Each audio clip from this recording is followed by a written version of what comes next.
ఈ రాజకీయాల్లోకి ఎలా వచ్చారు? మొదట్లో విద్యార్థి ఉద్యమాలు, ఆ తర్వాత యువజన ఉద్యమాలు. మరి రైతు భరోసా కేంద్రాలు అనేది దేనికి? రైతు భరోసా కేంద్రాలు కాదు అసలు, అయ్యి వాస్తవానికి రైతు భక్షక కేంద్రాలు.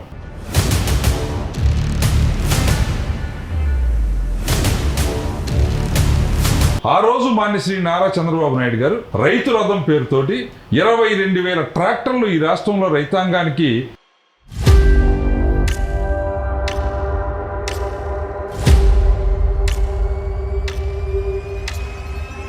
జగన్మోహన్ రెడ్డి వచ్చిన తర్వాత పేరుకి ఎగ్జిబిషన్ పెట్టాడు ఒకసారి, ఒక 600 ట్రాక్టర్లు గుంటూరులో. అంతకు మినహా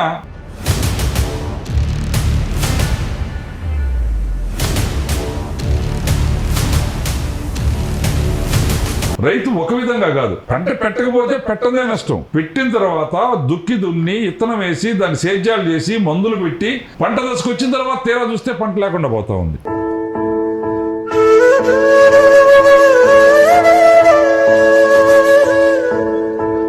ఈ రాష్ట్రంలో శాస్త్రవేత్తలు చెప్పలేరా? చెప్పాలండి. నేను మీ ద్వారా అడుగుతున్నాను. This is open challenge.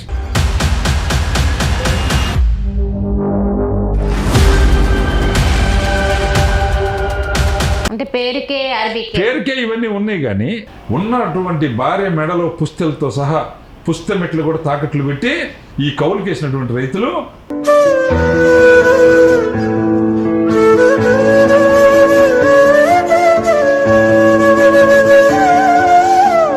చేతకాని జగన్మోహన్ రెడ్డి ఏమో చేస్తాడనే ఆశ నాకు లేదు, రైతులకి లేదు, చెయ్యొద్దు కూడా. నువ్వు చేతకాని వాడివి.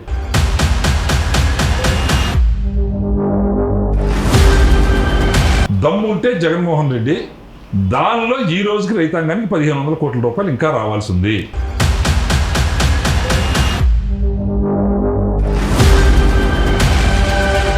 సివిల్ సప్లై మంత్రి కారుమూరి నాగేశ్వరరావు ఊరైనా వెళ్దాం, మీడియాను పెట్టుకుని వెళ్దాం. రెడీ. ఈ 4 సంవత్సరాల్లో ఛాలెంజ్లు నాయి చాలా ఉన్నాయి.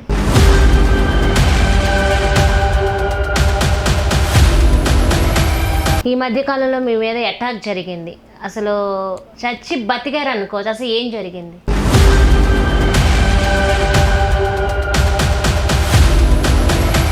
ఒకళ్ళు సిద్ధం అంటున్నారు, ఇంకొకళ్ళు యుద్ధం అంటున్నారు. మరి మా కలియుగ మహాభారతం స్టార్ట్ అయ్యే విధంగా ఉంది ఈ ఎలక్షన్, నిజమే అంటారా? War one side. Jaganmohan Reddy ఎలక్షనే చేయలేడు. అసలు నీకు వైసీపీ యుద్ధం చేయడానికి కేడర్ లేదు, సైన్యం లేదు. సైన్యం లేనాడు ఏం యుద్ధం చేస్తాడు?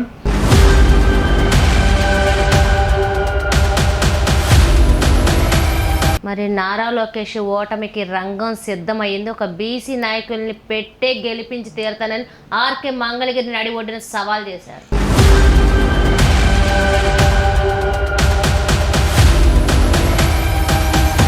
యాభై 50,000 మెజార్టీతో నారా లోకేష్ గెలుస్తున్నాడు. ఓకే, మరి ఈ రోజున 24కి మీ రైతు గురించి మాట్లాడుతున్నాను. మరి రైతుకు వెన్నుముక ఇప్పుడున్న సిచ్యువేషన్లో మీరు చెప్పిన దాన్ని బట్టి చంద్రబాబు నాయుడా, జగన్మోహన్ రెడ్డా? చంద్రబాబు నాయుడు గారు ఒకటే నినాదం, రైతుని రాజుగా చూడాలి అనేది ఆయన కోరిక.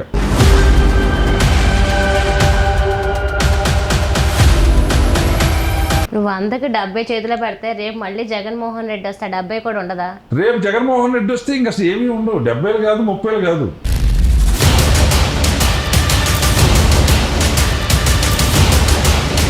వ్యవసాయం నిలవాలి, రైతు గెలవాలి.